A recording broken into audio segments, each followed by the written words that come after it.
இந்த சூழலுக்கு உயிர் கொடுத்தவர் சாம் சிஎஸ். ஸோ அவருடைய கண்டிப்பா, பேக்ரவுண்ட் கண்டிப்பா. ஸ்கோர் தான் நிறைய இடங்கள்ல. இப்போ சுழல் சீசன் 1க்கு முன்னால நான் வந்து ஒரு டிஸ்கஷன் ஒன்று வைக்கிறோம்.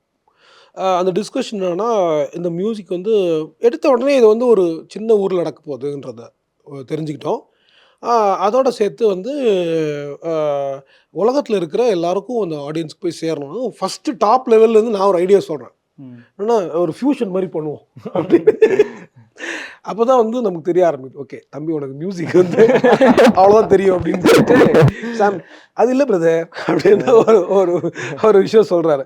சரி இது என்ன செய்ய போகிறார் வைக்க போகிறானதும் ஒரு தீம் மியூசிக் ஒன்று அடித்து போடுறாரு.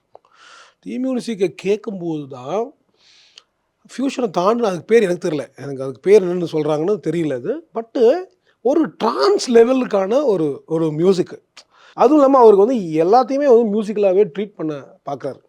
ஸோ சாம் சிஎஸ் வந்து இந்த ஷோவுடைய மிகப்பெரிய பலம்.